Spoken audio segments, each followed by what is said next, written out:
Zofia has 6 global programs, impacted over 90,000 girls, I think. Yeah, that's right. And generated around $25 million in social impact. And something that I see with young women in small towns is they turn their curiosity into fear. And we've created a culture where the education system in Poland showcases speaking up and participating as a punishment. What are you doing and talking in the back? Here, you'll come up to the board and you'll give us the answers to these questions. If you spend time with 3 quitters, you become the 4th. And if you spend time with 3 high achievers, you become the 4th. If you spend time with 3 millionaires, you become the 4th. We have girls at Girls Future Ready that travel for 6 or 8 hours by train to get to one event that we're hosting in a specific city. And that is the commitment. At Girls Future Ready, we started establishing great partnerships with local partners in Europe, be it BCG, Roche, Marriott International. We were receiving questions for custom philanthropic programs. I came up with a concept for a foundation as a service.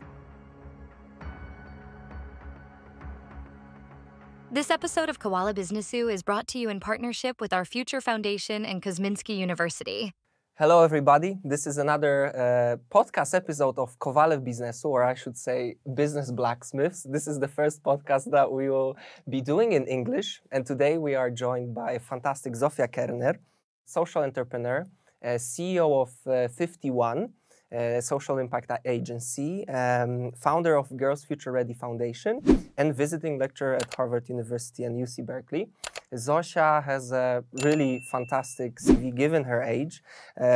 She founded Girls Future Ready at 15 years old and scaled it to be the largest NGO by women, led by women in Central Eastern Europe. And I have a note that Zofia has 6 global programs, impacted over 90,000 girls, I think. Yeah, that's right. And generated around $25 million in social impact, working with brands like Swarovski, KLM, or BCG. So welcome to our podcast. It's fantastic to have you here. Very Thanks, impressive, I must admit, as a baby boomer. Thank you, guys. I appreciate it. Happy to be here. Amazing. So let's start with Girls Future Ready. And I have a question. What does it mean to truly be ready for the future, in your view? You're asking the right questions. I like it. Maybe let me start by saying that I don't think there is a point where you feel you're ready.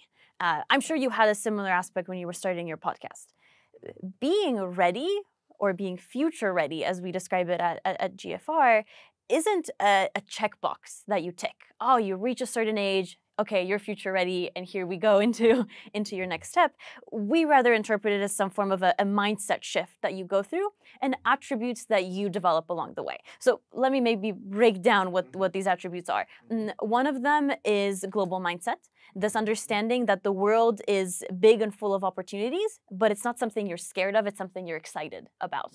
I take a lot of time around Poland, traveling to small schools in tiny gmina towns around Poland, and I have a full day visit every time that I land in the country. So I really place a big emphasis here, and every time I visit such small areas and I say, girls, the world is huge and full of opportunity, they kind of sink into their seats and think, okay, but that means so much competition for the same job I want, the same college I want to get into, and so on. Whereas we at Girls Future Ready define this as something positive that you can keep striving towards.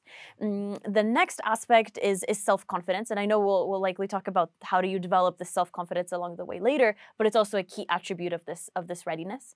The third one is courage to take action rather than just consume information. We live in a consuming society. The amount of people that listen to business podcasts, read business books, attend business conferences, but never actually start the business that they're learning to start while consuming this information. Someone who's truly future ready, not just consumes, but takes action, implements the changes that they learn from these resources, and is really open to fail. I very openly speak about failing throughout building these programs many, many times. And I think someone that hasn't failed hasn't really tried. What do you think about critical thinking and emotional intelligence as skills which make girls and people ready for the future? let me say this. This is not an exhaustive list, right? We could sit here for the next 2 hours and talk about skills that are necessary to be successful. And there are podcasts that are dedicated to just that. So critical thinking, emotional intelligence, mental well-being, being able to take care of yourself, leadership and effective relationship management, sales, sure, maybe using AI in the proper way to be able to be prepared for our technological future are a part of it. I'm a big fan of critical thinking and emotional intelligence, and I can happily add them to the list. But these are just, the first few that are definitely very important to guide the way, and many more that we can add in. Mm-hmm. And speaking of the emotions that you mentioned that the girls, when you meet them in these small municipality towns, they sink in their seats when they think of, doing something crazy to them, I don't know, stepping out of their comfort zone and just taking on initiatives themselves. What exact emotions other than this initial awe is something that you see in those girls that brings you motivation and joy to help them actually put the right resources into action? Are you talking about girls that are not yet part of Girls Future Ready programs? Yeah. The first one is fear, big fear, and fear over curiosity. Where I'm a big advocate of, I was actually just meeting with Aneta Podyma, the CEO of Unum Insurance Życia here in Poland, and she told me something beautiful. She said that she's a big advocate of turning fear into curiosity. And something that I see with young women in small towns is they turn their curiosity into fear. And it's the opposite relation. So these are girls who, even when presented with an opportunity to step up, to take action, they won't take it because of the fear that they feel inside. And I'll give you a very concrete example. One of the #1 fears in the US, actually, from the statistic, is public speaking. People in the US are statistically more scared to step up on stage and say a few words than they are of spiders, snakes, being in a car accident, or death, statistically. And every talk that I do at these small schools, at the end, I offer the space on stage with a microphone to anyone in the audience who wants to come on stage, introduce themselves, and tell me what career they would like to have in the future. No way. And these are the craziest answers. I've had people come on stage and say they want to be a full-time farmer, that they want to start a cosmetic business, that, perceptions of where they want to be. And the majority of people who come up on stage are boys that, raise their hand and they say, yes, I'm happy to try. Whereas the girls, they kind of look at their friends and they wait for their friend to maybe, push them and then say, oh, maybe you can come with me. And they, come up in a group of 3 and they say very quickly, hi, my name is Kasia and I really want to be a teacher, and then pass it on to the next person and then, rush off stage immediately. There isn't this comfort, and there isn't an initial push of, hey, there's an opportunity, I need to be there. It's not I need to, it's I would prefer not to take it. And that's these emotions that, really sink in my heart and think, okay, this is someone that needs this push and opportunity forward. Why do you think that is the case, that the girls are more hesitant than boys? We've read some reports that on average self-confidence among genders is usually men are more confident and have, so to say... Without justification often. Right. So what do you think about this phenomenon? Why is that? Why is that?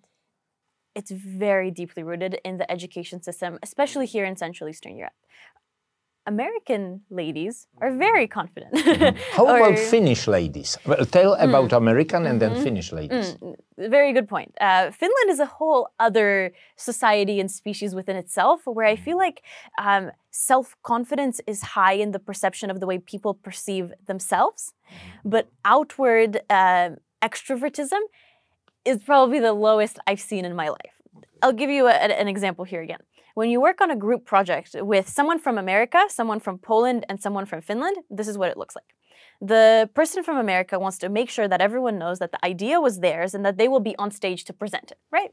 Take the applause. The person from Poland, they want to make sure that people know they're the ones who brought the materials, the pens that they brought were theirs, and the whiteboard, and they got the office together, and that was the person from Poland. Versus the Finn in the group, they will say, no, no, it wasn't me. It was them. They did everything. It wasn't me. And it's a completely different dynamic.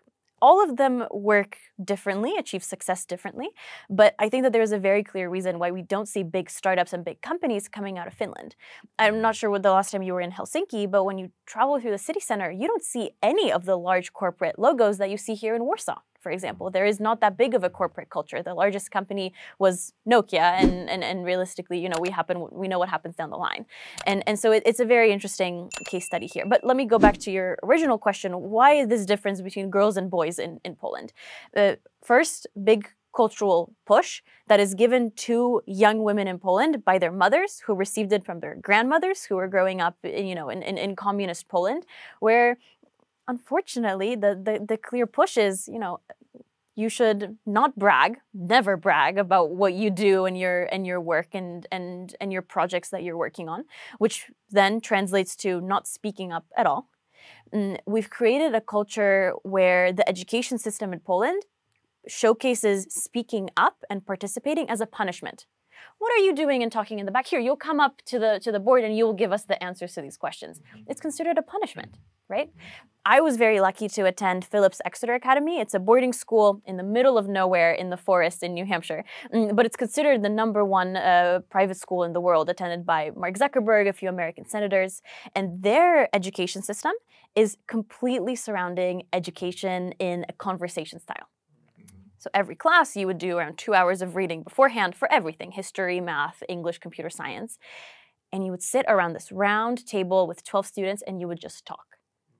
And that instills within you a feeling that, hey, it's a privilege to have time to talk in this table.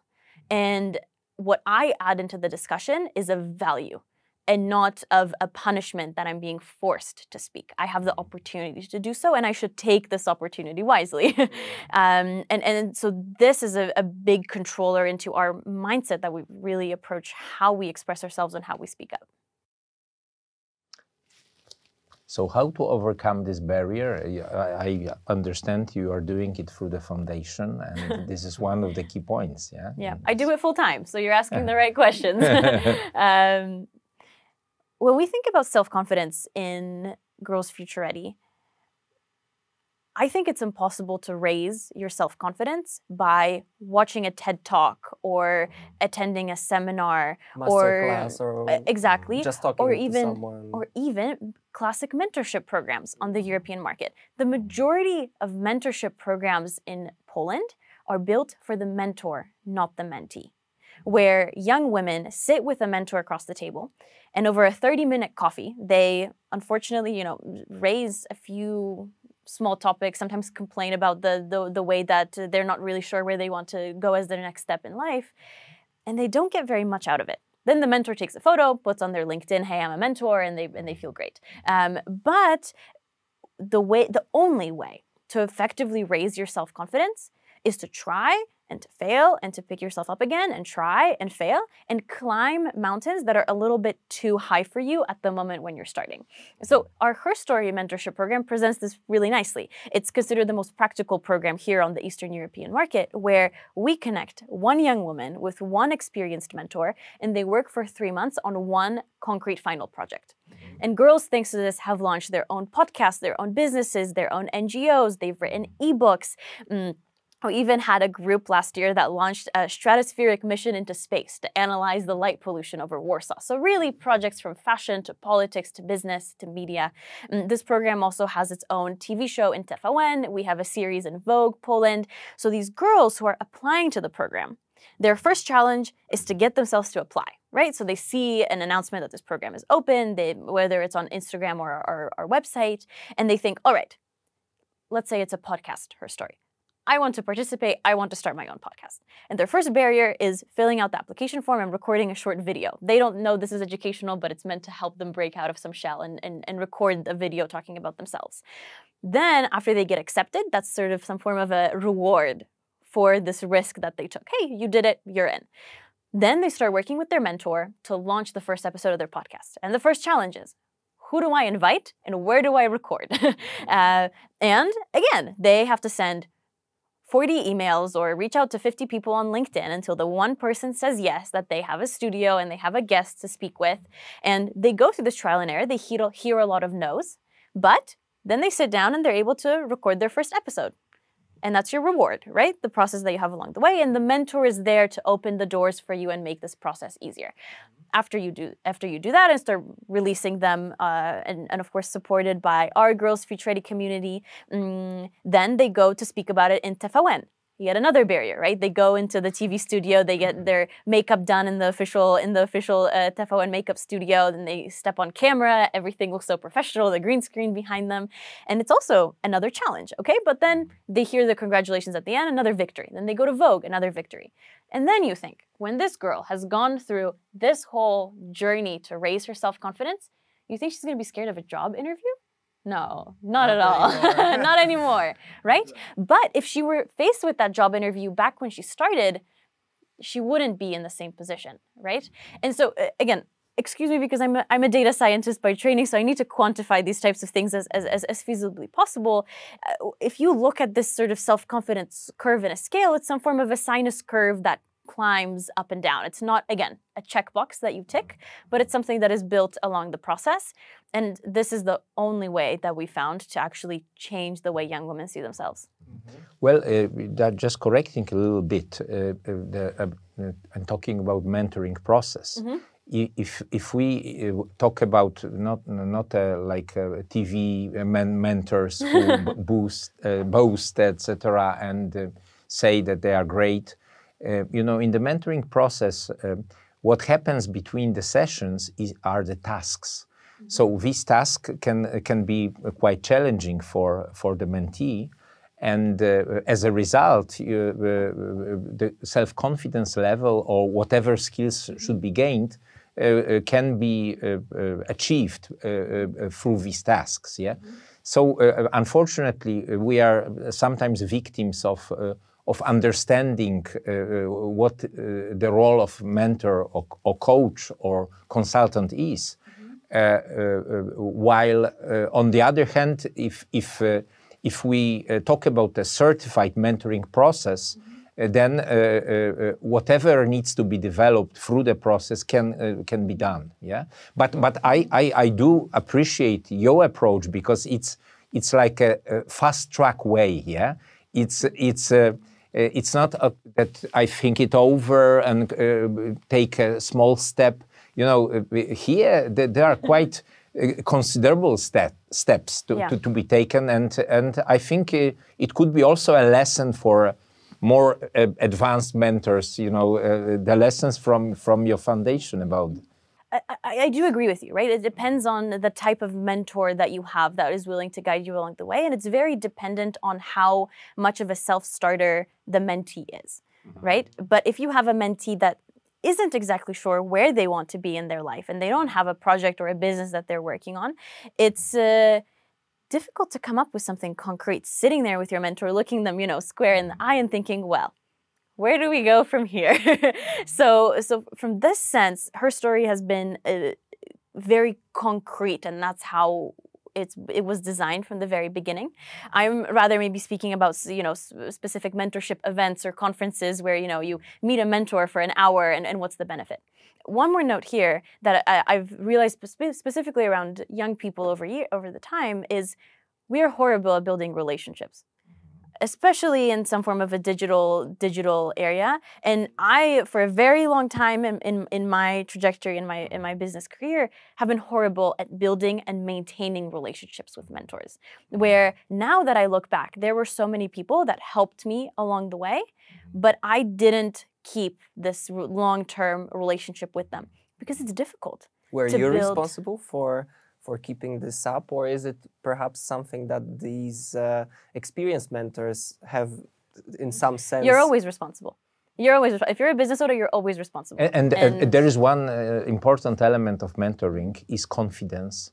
If you don't get into a certain confidence level at the beginning, there is, let's say, we call it chemistry. There is no chemistry. Yeah.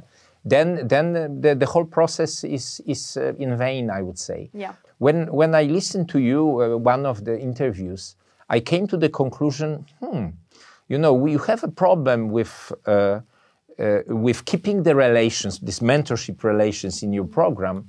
And if you recruit on the mentor side the right people with a sense of kind of duty, of deeper sense, yeah, and maybe the mission to help young generation, then it will not be a waste of time, and the relation will how go to on. test for that, how to measure if the mentor is ready for this, because the uniqueness of your program and this concreteness is at least to me really nice and clear. But when it comes to mentor selection, how do you select mentors? Because we touched upon this topic of maybe let me I may have miscommunicated when it comes to this longevity of mentorship, where I believe the reason that our mentors and mentees are able to become good friends over time is because they have this shared mission and a shared project they realize together. Where the last pair that went to speak at our show in TVN was Barbara Dyck and Eliza Kania. Eliza is a young photographer. Barbara is a professional photographer who's been doing photography for many years. They were one of our,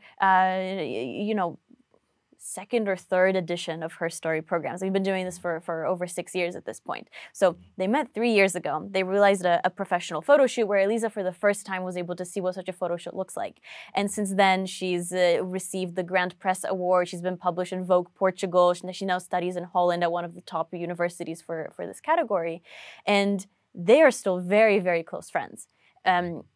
The mentorship I was speaking about when it comes to building relationships as young people is when there isn't a defined program or shared project, building such a relationships becomes questionable, where as a mentee, women specifically ask themselves questions, oh, but am I not bothering them with another question? You know, but we met 2 months ago. Maybe I'll wait a few more months until I reach out. I'm sure they're busy. So it's definitely some form of a bridge to building this long-term mentorship, to have an initial project to work on from the start. So these ladies stay together for a very long time, and I'm very happy about that. But to go back to your question, how do you actually select mentors and individuals who are on the back end? This is super difficult because you need to be a very good judge of character.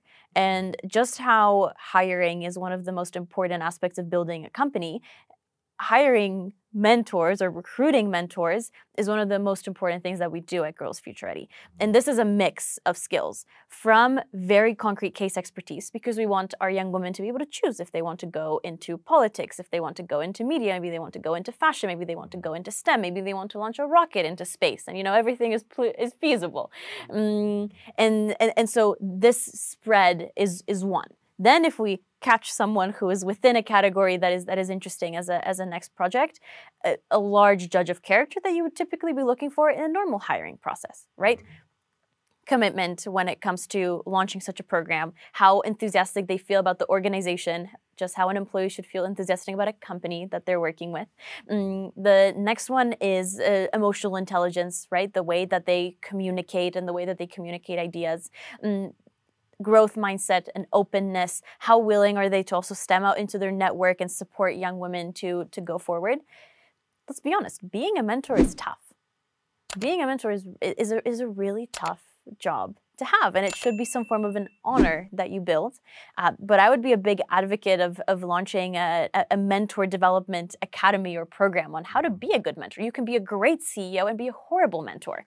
Let's say we have a young person in the audience watching who just got their first job, right? They're right out of college, and they would like to be your mentee. How do they do that? Because something that I found for our young women as an issue is the best mentors are often unreachable. Where you can write to them on LinkedIn, they won't respond. You find their email, they won't respond. So effectively, to get to these higher caliber people, you need some form of an introduction. That's something that's been important to the growth of Girls Future Ready, is to bring these two worlds together, right? Make it accessible for women who want a mentor and mentors who want to be a mentor to step into these roles and be connected. But as much as I hate to say it, because it also breaks my heart, I wish this capacity could be higher. The acceptance rate to Her Story project in our last acceptance round was less than 2%. Some people laugh because there's so many applicants. Because there's so many applicants, and we don't have enough capacity to run more of So these your mentoring limitation segments. is our mentors, yeah? No, the amount of our pipeline of mentors is Marketing. full until the end of the year. Okay. And we have, dozens of applications for each mentor that we work with. So it's rather our manpower to be able to manage it, because such a program it's not so simple. Hey, let me connect you here and off you go. It's hours of our team back-end work, of marketing, of communication in the back office that most of the world doesn't see that when it comes to running such an organization. But some people laugh that it's harder to get into Her Story than it is to get into Harvard because of how many applications there are. 2% is... and it breaks my heart, right? Because I want to democratize access to top mentors who we have access to, and the amount of women that write to us, hey, I would be willing to be a mentor, can I come and support? And my response is, yes, but what's your schedule in 2026 look like? Because we're not able to take everyone in from the pipeline. So it's important that such programs are on the market. It's even more important that programs that have already figured out how to do this, that have resources from a community of young women, that have access to expert mentors, receive the support that they need as a foundation and as an entity. Rather than there being 50 more mentorship programs created by other organizations, you ask yourself the question, why not focus on one that's great, that works, and double down and give them more support to actually scale what they're doing? So scaling up is a problem also among foundations, not just companies. Scale, right? Yeah, but that's related with the impact, yeah? So you are looking for a big impact, but you have certain limitations, Of course. And to overcome. The way that I think about impact in the specific social impact and nonprofit space is there's two types. You have a high-touch program like Her Story, where we're not able to take 10,000 women and put them through Her Story every single year because it's such a high-touch program. We don't have the capacity to do so. But this is the highest amount of personalized and impactful support you'll receive along the way. Then you have your low-touch programs as an NGO. These are resources that we publish monthly on our website, how to write your first CV, how to format your LinkedIn profile, an ebook about public speaking, and so on. You also have low-touch programs like resources. My first impact program was donating English language books to elementary schools, preschools, and children's hospitals around Poland. And that was 2012?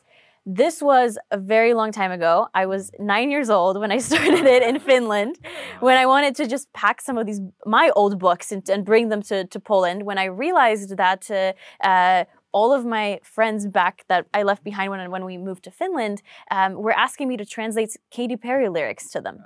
And I look at them and I said, what do you mean you don't understand what Katy Perry is singing? You should know English at this point. You're 8.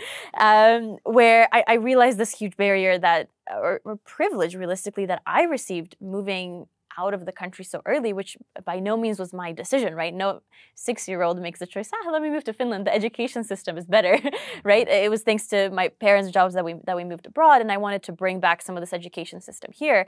But going back to this low-touch and high-touch statistic, throughout this program, we donated over 25,000 books to a variety of schools, mostly hubbed in Łódź, which is where my family is from. And I don't know the names of any single kid that reads these books, right? But there was quite a few of them.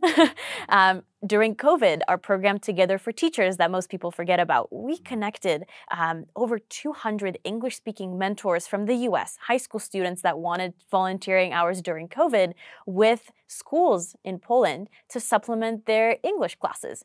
Over 10,000 students had access to a native speaker for free in their English classes at school to be able to boost their education during COVID. And I don't know the names of any of these kids either. And I hope they benefited from it, but I can't track it as much as the high-touch programs like Her Story. Right. So again, maybe it's because of this data science approach where I want to understand what impact are we exactly having? What is the final outcome of it? What materials do we need to engage? And what do we need to do to be able to take it to the next step and help even more people along the way? And is it low touch? Is it high touch? And what is the best combination of the two? Because there's no perfect response. Is a question that I'm still working on answering.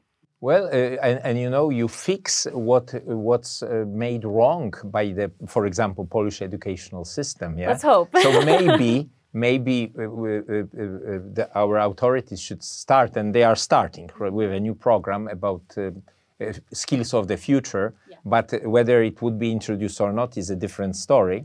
Yeah. But you know, how do you evaluate the Finnish educational system, which is considered the best in class globally? Is it you know? I have seen some side effects, you know, about self-confidence or speaking up. But from your perspective, you have experienced it personally, right? Yeah. So how was that? As far as I remember, it was great. I want to... That is important, by the way. Yeah. My perception of the 10-year-old Zofia who was participating in the school. Let me discount this by saying I attended a Finnish school in Helsinki from 6 years old to 12 years old. And many can define this as an important time in your education scale where you do build some self-confidence and understanding of who you can become in the future. I'll be honest that I attribute most of my skill sets and confidence to the American education system, just because it was there during my more formative years. But that was not the average school, let's put it that way. Very true. Very true. Although I did, for my time in middle school and high school, attend a public school in Seattle and in Washington State. So it also, you know, you don't need to go to the best private school to take advantage of this education system and be surrounded by such a community that does push you forward. Because the underlying approach behind an effective education system, or even a top university, right? Why is there benefit in going to a school like Harvard? 2 + 2 is going to equal 4, whether they teach that to you at the University of Warsaw or they teach it to you at Harvard, right? You don't change the theory. The biggest benefit is the people you're surrounded by, whether that's your professors, your peers that are high achieving. By the way, they are from all over the world, so they represent diversity. Yeah. There you go. There you go. Well, diversity is something that we can, you know, take a side note to discuss as well, because it's very hot in the news, seemingly, where diversity of people around the world, I don't believe means diversity of thought, where you can have people that are very diverse sitting around a round table that all think the same thing, that have very similar experiences and backgrounds, and it doesn't matter what color someone's skin is or their nationality. But side topic to move on to, where because you're surrounded by people who are high achieving and that do want to do more, that makes you want to do more. Right? You know, there's this famous example that if you spend the majority of your time with people that are extremely passionate about making candy, for example. You know, they sit there and they think about the right temperature to cook it at and how to, you know, put the ingredients together to make it taste sour and sweet at the same time. And this is the one thing that they're crazy and passionate about. Then by side effect, after spending a lot of time with them, you will be the next person that is pushing you forward. In the very similar sense, if you spend time with 3 quitters, you become the 4th. And if you spend time with 3 high achievers, you become the 4th. If you spend time with 3 millionaires, you become the 4th. So it really depends on the environment that you choose to place yourself into.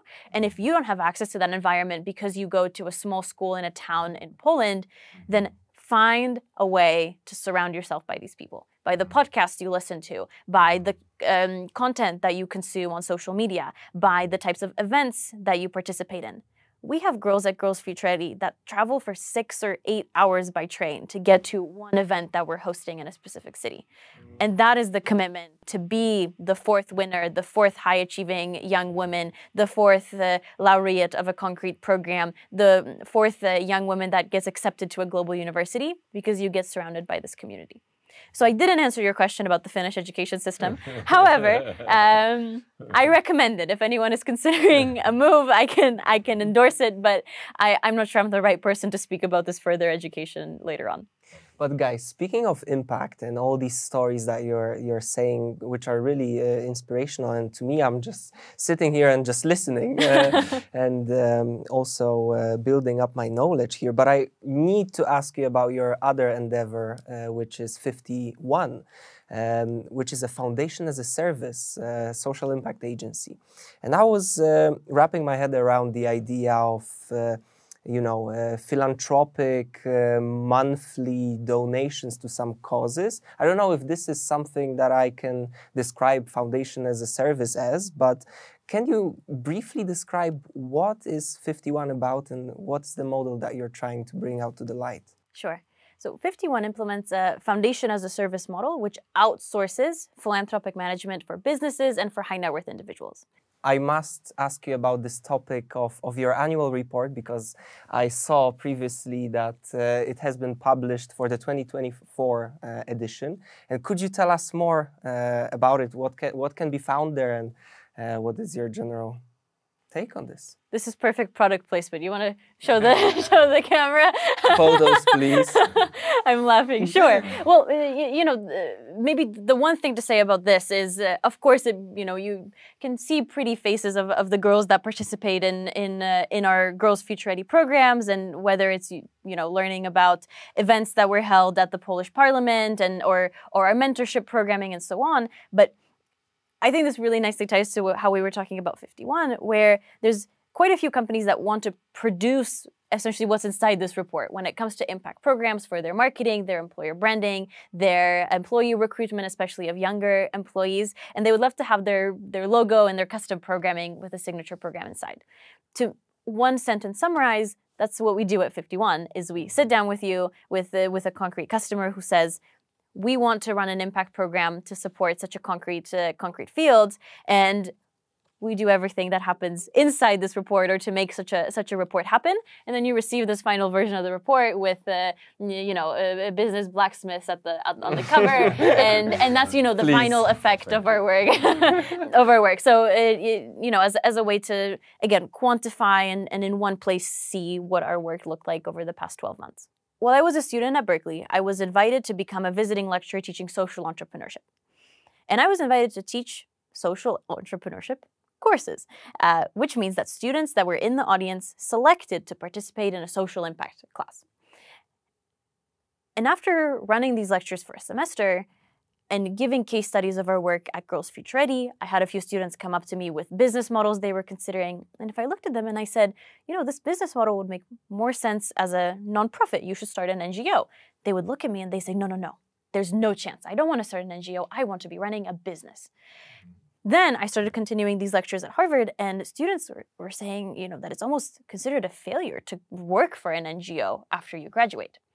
All right, and then you take a step back and think, if ambitious top talent from Harvard or from Berkeley, as some sort of a sample size for us, doesn't want to run an NGO, start an NGO, or work for an NGO, who is working in these foundations? And we spend over $550 billion a year on philanthropy. For a very long time, this was a bigger market than electric vehicles and the ones targeted by Elon Musk in the US. Now it's shrinking. The market. Let's just say Tesla investors are not happy, but we'll leave it at that. Where you're asking yourself, who is managing such large sums going into philanthropy? Then you see that we're not on track to meet basically any of the UN Sustainable Development Goals. And a third aspect, at Girls Future Ready, we started establishing great partnerships with local partners in Europe, be it BCG, Roche, Marriott International, and we were receiving questions for custom philanthropic programs, because it seems like many partners and donors want to feel like something within an organization is theirs. This is this program by X company. We even had a climate company come up to us and say, an energy company come up and say, we want you to run a climate and sustainable energy program. And I look at them and I said, we're a women empowerment nonprofit, right? And they're like, we know, but you have the TV show and the series in Vogue and you were in Forbes. We really want to do it with you. And I say, I'm happy to recommend someone that runs a sustainability nonprofit that can run this program with you. And of course, we didn't follow through with it, but just as a case study of what these conversations looked like. And these facts of no talent that wants to go into NGOs, larger pressure from corporates and businesses to be philanthropically engaged, because let's be honest, Gen Zers expect companies to be more sustainable, be more focused on the world, be proactive when it comes to their corporate philanthropy, and be very concrete about it, not just, write a grant or write a check. We also see requirements for businesses, for example, in France or in India, that over a certain profit amount, you need to be donating to charity. And, what does a business do? They write a check and send their due diligence instead of thinking, how can we make this philanthropy work for us? And do what's for some form of a doing good is good for business loop, where the more philanthropy we do, the better our business runs, the more philanthropy we can do, and it's some form of a positive social entrepreneurship loophole. I promise I'm getting to the end here. Yeah. We are following. Yes. So with these 3 market conditions at the time, I came up with a concept for a foundation as a service. So companies whose core expertise isn't to be running their NGOs, that can't hire anyone that has nonprofit talent that has worked in an NGO in the past to fully outsource it for them. So when you look at Coca-Cola Foundation, Ford Foundation, even case studies like Bill and Melinda Gates Foundation, these are companies that can very feasibly outsource the philanthropic management when they're starting up with their NGO. And this is what we do at 51. So we work with some really cool clients from the US to a few here in Europe. We just signed a great client out of Singapore to outsource the management of their foundation. So we start with understanding the strategic aspects of what a foundation will do. Then we help them fully register and legally administer such an organization, then help implement their programs, write a beautiful annual impact report, and then summarize this for them at a gala where they attend, do a champagne toast celebrating their impact, and they're able to write this into their corporate employer branding and marketing strategy without having to hire the in-house team to do it. Do you have many of programs that they can be part of, or you just made it customize their programs according to what they want? Everything is custom. So we work with every client to create their proprietary foundation, run their programs with their marketing communication, their logo type. We're fully white label. That's why the company is called 51, not Impactify or foundation management of some sorts. Many high net worth individuals specifically don't want to admit that someone else is running their foundation for them, where no one expects, the Forbes top 100 list, which are all engaged in philanthropy, to be hands down running their nonprofit. There's obviously a team that stands behind it. So we are a fully white label entity. We don't offer any concrete programs. What we do offer is a lot of our proprietary information that we've gained over scaling, for example, Girls Future Ready Foundation.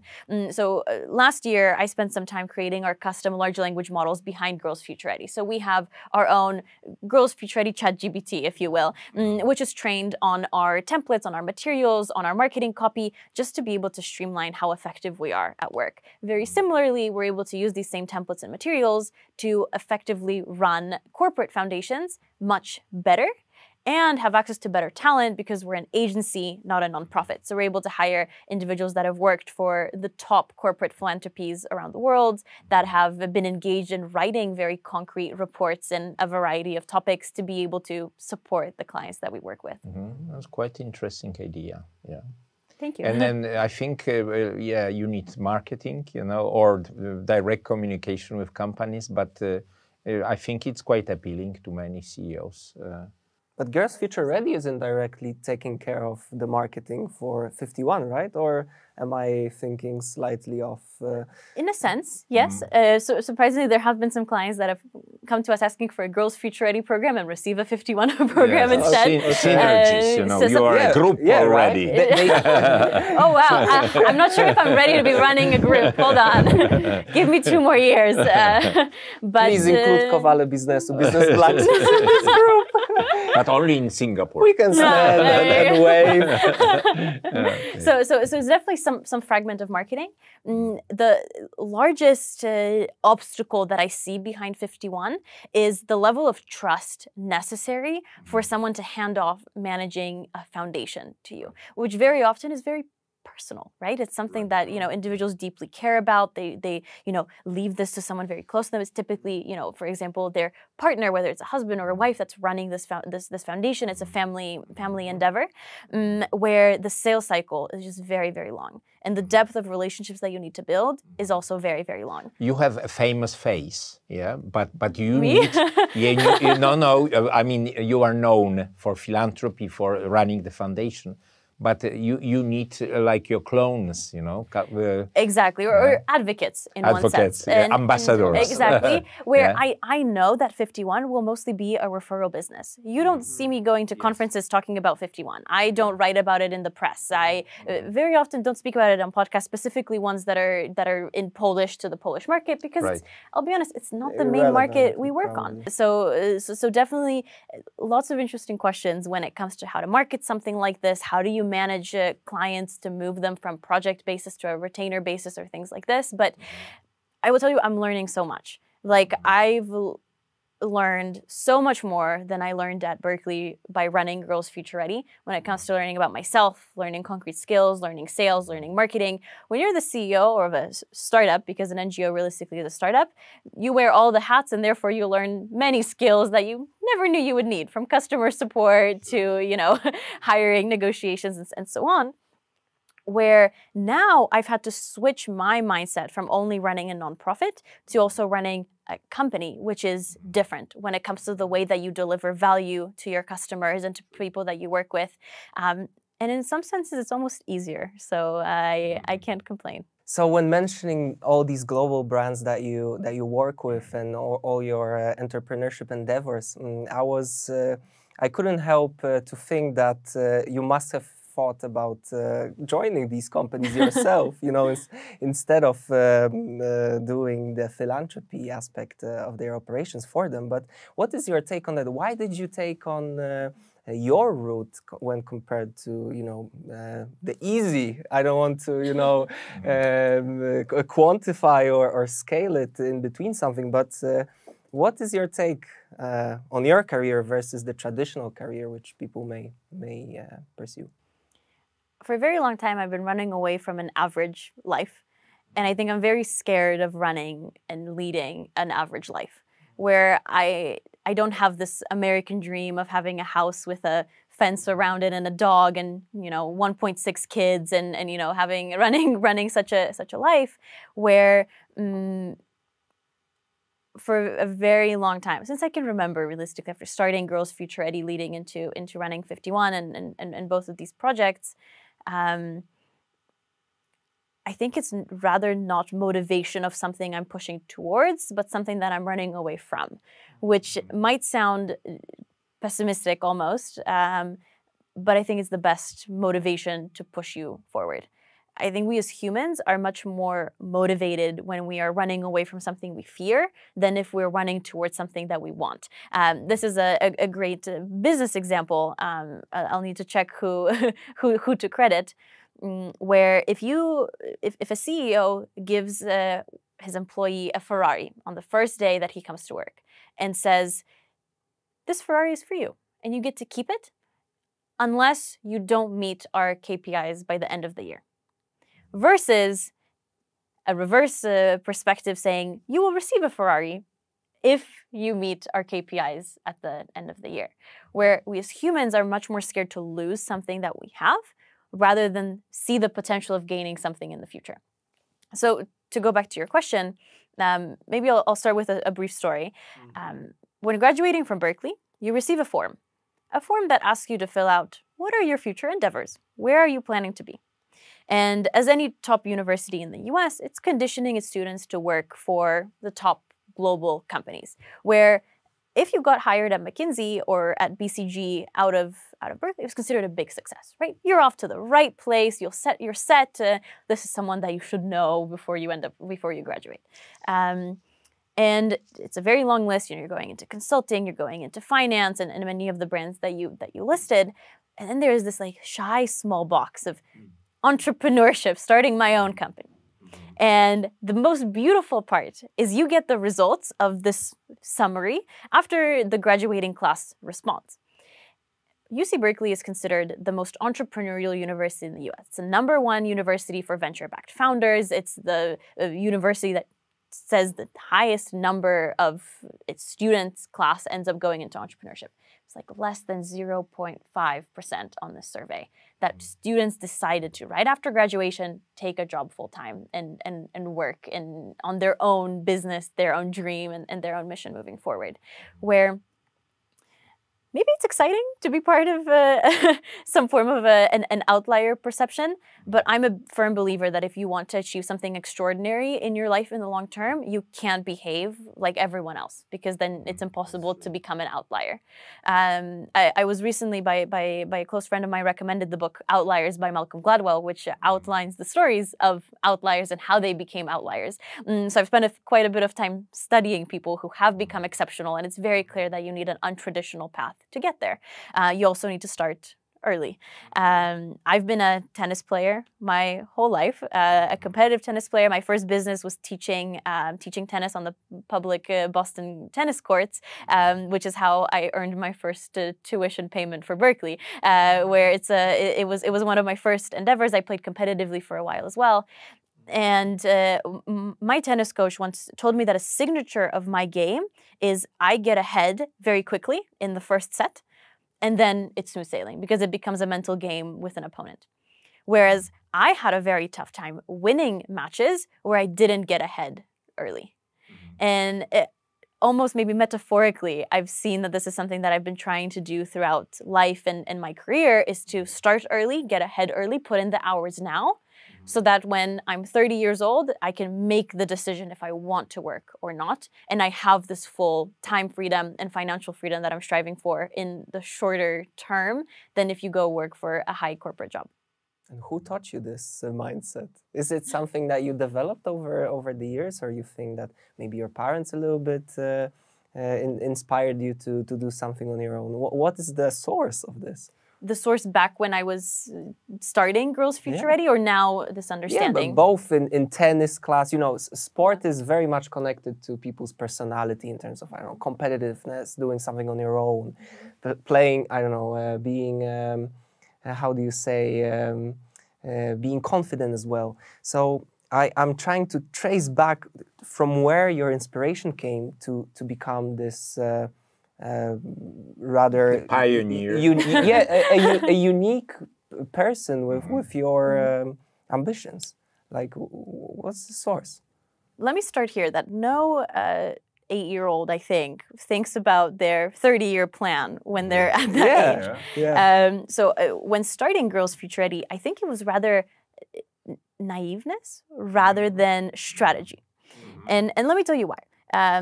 The reason that I founded Girls Future Ready, because I could be running these programs without having an official registered 501c3 NGO, which is, by the way, one of the most difficult NGO statuses to have in the US. We're dual registered both in the US and in Poland. Where I believe it was my naiveness in the beginning which helped so much down the line. I need to register an NGO to apply for a grant. Okay, how difficult can it be? Let me register this NGO. Sure, no problem. I need to email 50 people to find my first mentor for this program. Sure, let's do it. What's the harm? And I think I started so early that I didn't even have the mental blocks that develop over time that stop you and say, oh, but you're bothering someone, you shouldn't email them.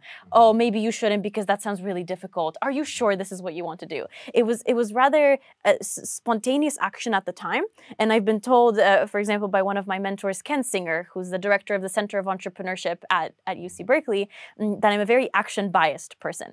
And to test this, he took us to an escape room in San Francisco. And I was the one who was, unscrewing all the light bulbs to figure out what's working rather than sitting there and figuring out what will work, which is very mind-opening to know where you are. So in the beginning, this mindset was definitely not fostered out of strategy and intelligence. Over time, it was definitely fostered by people that I've had the privilege to work with, whether it's mentors. A part of it is my parents, who are also, pushing me forward, and we can chat about this in a second. And the third crucial individual here has been my partner, who is also business focused and has been able to point out things about me and my mindset that I don't see, and be able to say, hey, you know what? Actually, I think this is because of how you were raised or where you were raised, and how it's different from individuals that are, running a business in a different manner. So I think it's super crucial to have people that watch you from the outside and give you very critique feedback, and can point things that you don't see yourself. Constructive feedback. Well, did you feel a strong support from your parents? Very. And I think it's one of the key points. Yeah. Because, well, when I look at my life, I also felt this, even if they were divorced. But from my grandparents, from parents, and when I took challenges, changing jobs, going from one sector to another, I thought I don't fear. It's just a new opportunity, and I cope with it. Yeah. And when I thought about it, it's rooted in early childhood and with parents who supported you.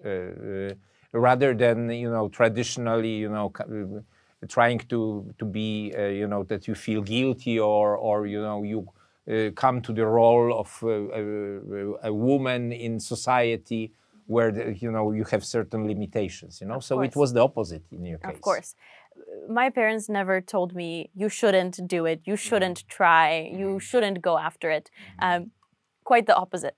When crazy little Zofia had an idea that we need to register an NGO, mind you, you need to be 18 years old to legally register a foundation. So it wasn't even me coming to the dinner table saying, Mom, Dad, I'm starting a foundation. It's Mom, Dad, we are starting a foundation and it will be under your name. So I've received tremendous support from them, and I very openly acknowledge it. Where it breaks my heart when girls come up to me after conferences and say, what do I do if I don't have my parents' support? And it's very difficult for me to navigate it, except for saying, look for support elsewhere, unfortunately.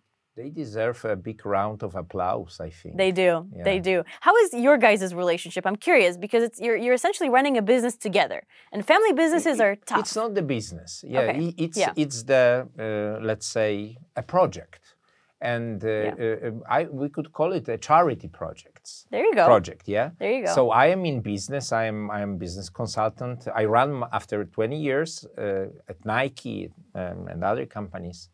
13 years, I run my own company, and this guy is entering into business, learning hard way sometimes about the reality, but it's his role is keep trying, and this podcast is our project. We are very happy. I think there are many parents who look at us and say, well, we would like to have such a relationship. I'm sure. And they tell us so, even their kids tell us the same. Yeah. So we also started, imagine we have been to Thai Vogue and I said, well, Tomek, you don't want to read my book, so why don't we start? And by the way, I never did. Well, really? Yes, I only went half. But the smart way of convincing the son is to get him involved in conversations. Like in her story. Yes, it's perfect. exactly. So we are almost like a representative of him story. Listen, guys, if you want to start Boys Future Ready, I'm happy to sell you the trademark at a discount, right? Friends and family. So it started from a lunch in fast food, and it turned, as the best stories do. And I must admit, I am kind of a mentor in this, but this guy he created this, contacted you among others, and also organized, And let me tell you, he was very convincing. He was, one of the only people that followed up multiple times. And like I told him, well, listen, I don't really say yes to these types of things. I'm here for a very short time, and he was very persistent. So I applaud it. Yes. I think you are also very persistent. Yeah. I have to be.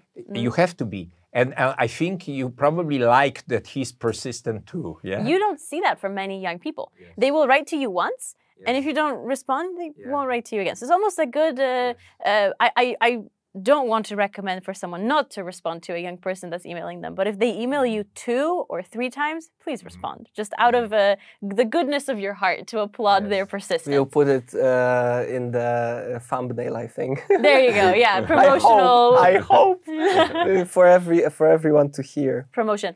Out of curiosity, how many people do you have to contact to participate in a podcast video for one of them to say yes? What is this conversion? We have great conversion. Okay. I mean, indeed, but we started off with your personal contacts, which really helped. And if it wasn't for them, I don't know what would be the beginning.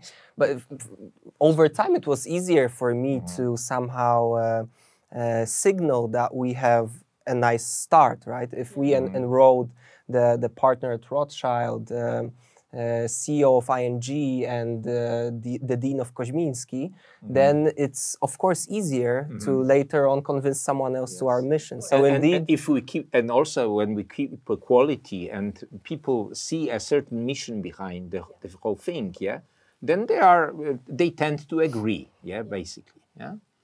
So, our like conversion rate is quite high, but this guy is really preparing himself well for before he contacts the person. Yeah, of course, of course. But you have a topic for your next book, right? About family projects and. He's already writing the next book, and he's bullying me about it. And I hope this ends soon. That will be the best finance book for non-financial people. Interesting. I love you, but you piss me off. Yeah. The interesting thing is when he asks me a business question or any question, I say, yeah, but this is in the book. There is a separate chapter. And this I will call Zofia. No, I will call Zofia, please. Please check page 127, But section this is just like that. You must have not read my episode. I mean, my chapter on self-confidence. Yes, that's sure. I love these conversations around the dinner table. My dad was writing his PhD thesis in AI and data science, especially as a relevant to healthcare. And he uses me as his editor and grammar checker, as we were raised in the American system, where I feel like I have to be so familiar with his PhD thesis to be able to discuss it over dinner, even more so to be able to edit it. So here's a life hack. Instead of asking him to read it, ask him to edit it before it gets published. Well, that happened to my daughters, who have gone through the script and gave me many useful hints. Also, this guy, he says he have not read even I suddenly changed from Tomek, your son, to this guy. you're adopting the American culture. but let's say within our family and also with my wife and mother, when we are in the kitchen, we talk, we push ourselves, like saying something in a sarcastic way, but it's in the spirit of love, yeah? True. So, but it's a constant challenge, and we make coalitions sometimes usually against Anetka, my wife, but sometimes against him. So it's fun. It's a psychological really game. Do you know where you want to be in 5, 10, 15 years after you have this push forward? Do you have a 30-year plan or a 10-year plan? This is exactly what the GM of Microsoft asked me a few months back, and I said no clue. Oh. I see. And I think I'll adopt your mindset of and perhaps this positive naiveness of just not being afraid to admit that I don't have a plan clearly for my future. And from the boomer perspective, I can tell that the world is full of coincidences. Yeah. And if you look back, and everybody, any listener of this podcast, you will be surprised to realize how many of things that happened to your life is a matter of coincidence, True, although I think there are people that receive more coincidences in life than others. That's the difference. And there's this question of luck stickiness that I think is really fascinating, where if you put yourself out there more, if you are more present at conferences, at events,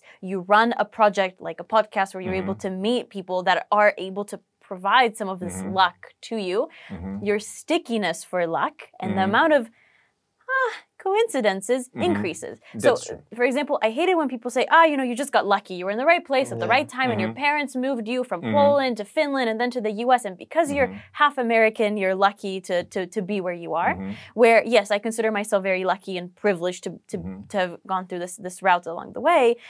But I believe in generating yourself luck along the way. And sure, everyone has different access to generate this luck, but the more you put yourself into situations where you can get lucky, the luckier you will be. I completely agree. There was a boomer-style game of collecting diamonds, yeah? And if you are in a small village, let's say it's the beginning of the game, you may find one or two on the way, yeah? But if you move If Yeah. you are in the movement, Yeah. then you keep collecting them. Yeah. Sometimes you find them. Sometimes it's a matter of luck. But you are on the move. Yeah. So I strongly believe that you can help your luck to be in the right place from time to time. But there are so many coincidences that happen to our life. Yeah. And maybe with that accent, we can end this conversation. But you are also the first person who asked us questions, which also makes you a trailblazer in this sphere that we're creating. So, thank you. It's more interesting that way, right? We get to learn about each other. So, future guests, please pay attention. Thank you very much for tuning in, and Zofia for accepting our invitation. Thank you, guys. Very happy to be here. Good. Thanks.